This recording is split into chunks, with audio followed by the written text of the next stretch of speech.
Nah, dari sekian banyak kata-kata yang keluar, itu sesungguhnya semua kata-kata ini akan kembali kepada kita. Jadi setiap ucapan kita itu dicatat oleh para malaikat ya, dan didengar oleh Allah Subhanahu wa taala dan akan kembali kepada kita. Jadi yang akan memikul kata-kata kita adalah kita sendiri. Apakah seperti sekarang ceramah begini ya, berulang sampaikan, ceramah ini sepenuhnya nanti akan kembali kepada yang berbicara ini. Allah Maha mendengar, malaikat juga sedang mencatat, dan Allah tahu niat di hati.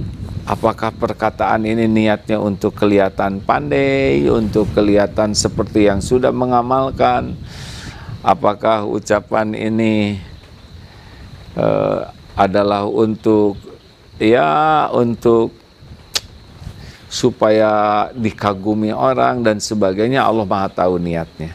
Nah, padahal ini perkataan tidak bisa membulak-balik hati siapapun. Karena setiap orang itu, setiap yang mendengar ini adalah hamba Allah, dan Allah yang kuasa membulak-balik hati. Allah juga yang kuasa menyimpan dalam pikiran, Allah yang kuasa menghujamkan di setiap perasaan. Itu di luar wilayah yang bicara ini, hakikatnya begitu. Jadi yang bicara itu tugasnya yang menjaga hatinya, menjaga apa yang dia sampaikan, benar atau tidak, baik atau tidak, dan dia mengamalkan atau tidak. Nah, ini juga jadi perhitungan di sisi Allah, karena bicara begini lebih mudah. Tapi sesudah ini bagaimana? Apakah bisa menjaga pembicaraan ini atau tidak? Bagaimana ini? Dipakai aja. Pakai nggak apa-apa ini. Waduh. Alhamdulillah. Nggak apa-apa begini nih. Maaf hadirin. Alhamdulillah diberi nikmat angin.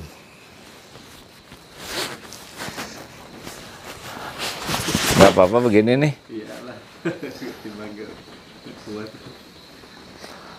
Nah, sahabat-sahabatku sekalian, berusaha tidak mengeluh. Dan ya Masya Allah, angin adalah Allah yang menghembuskan, harus jadi zikir. Nah, tadi sampai di mana nih? Jadi kita harus sangat serius menjaga lisan kita, karena lisan ini akan kembali kepada kita. Nah, ceramah ini adalah akan kembali kepada yang bicaranya. Adapun yang mendengar tergantung Allah.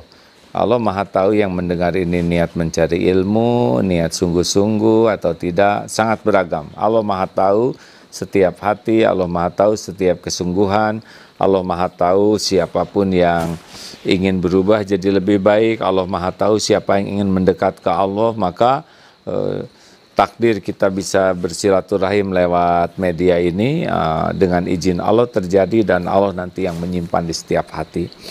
Oleh karena itu, bagi pembicara itu yang paling penting sebetulnya bukan bagaimana mempengaruhi orang lain, tapi bagaimana mempertanggungjawabkan baik niat maupun setiap ucapan dan perilaku yang disampaikan.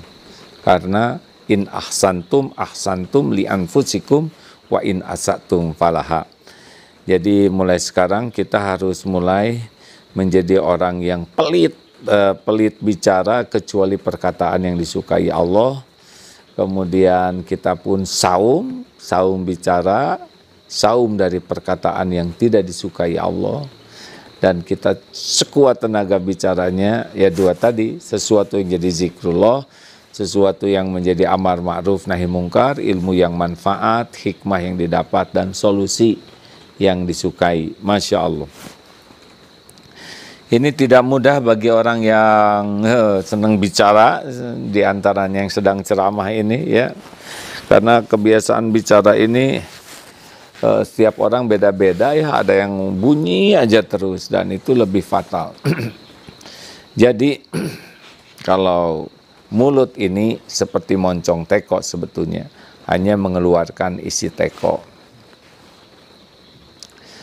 Kalau di dalam teh keluar teh, di dalam air jahe keluar jahe, di dalam susu jahe keluar suhe, di dalam bening keluar bening.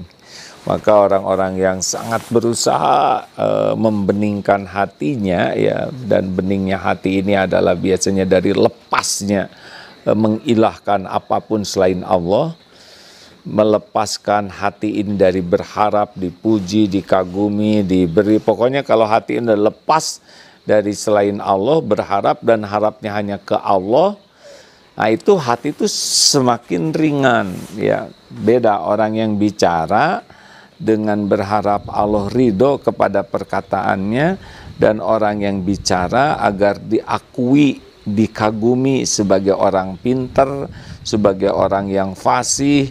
Jadi tujuan bicaranya tuh kekaguman orang. Nah ini berarti biasanya beda turuhnya, beda, ya. Itulah sebabnya para ulama terdahulu bicaranya sedikit tapi mantap. Jadi perlukah kita dikagumi orang?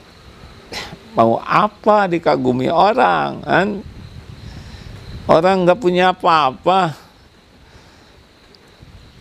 Orang sama seperti kita nebeng di dunia ini. Mau apa dikagumi orang? Tidak ada apa-apanya. Dia tidak bisa ngasih pahala, tidak punya sorga, tidak bisa memberikan kecuali yang Allah beri ke kita, ya. Tidak ada gunanya cari muka makhluk. Bicara yang baik saja, nanti Allah akan menghujamkan ke setiap hati hambanya. Hadirin sekalian, kita lanjutkan, ya. Baik, biasanya orang menjadi buruk kata-katanya, kenapa? Ya karena itu. Satu, ingin dipuji, ingin dikagumi, sehingga dia mengolah kata-katanya demi kekaguman orang. Nah ini akan membuat ruhnya tidak ada, karena Allah tahu ini niatnya adalah untuk pujian. Kemudian apalagi yang bisa membuat orang jadi tidak enak? Sombong, ya. Orang yang sombong itu tidak akan enak kata-katanya, karena dia akan cenderung meremehkan orang lain, dan orang lain menjadi tidak suka mendengarnya, karena dia orang sombong tuh perkataannya ingin dia puas saja.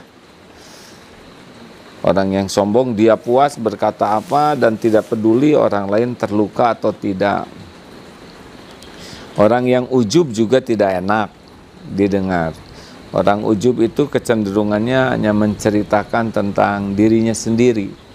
Dia akan cerita tentang prestasinya, tentang keilmuannya, hartanya, gelarnya, pangkatnya, yang tidak ada kaitan dengan manfaat bagi orang lain. Ada juga kita harus menyampaikan hal tersebut tadi kalau itu manfaat. Tetapi orang-orang yang ujub, dia tidak ada dalam bicara itu kecuali dia gunakan bicara itu untuk mengangkat-ngangkat dirinya, ya. Kalau orang sombong menjatuhkan orang lain, meremehkan orang lain. Orang yang dengki juga kalau bicara jelek aja. Kalau orang dengki itu negatif aja. Orang lain tidak boleh ada yang baik, tidak boleh ada yang sukses. Dia akan nyerang terus, ya, pendengki itu. Terus nyerang, jadi cenderung sangat kekanak-kanakan, tidak dewasa, ya, tidak sebanding antara usia dengan perkataannya. Itu dangkal lah, ya. Dangkal, ya, akan dangkal. Tidak ada manfaatnya kecuali hal-hal buruk saja yang keluar. Pendengki itu tidak pernah rela ada kesuksesan pada orang lain, sehingga pendengki itu mudah sekali terbaca dari kata-katanya. Jadi kalau kita bicara, kita tuh sedang memperlihatkan riak kita, ujub, sombong, dengki, itu nampak, ya. Jadi kalau kita ngobrol itu aurat kita tuh lagi dibuka ya. Aurat di sini bukan aurat fisik, tapi aib-aib, kejelekan, kebusukan kita tuh akan nampak. Tanpa kita sadari akan kebuka tuh. Makanya orang yang paling banyak bicara itu makin terbuka ya aibnya, kejelekannya, kekurangannya, kesalahannya.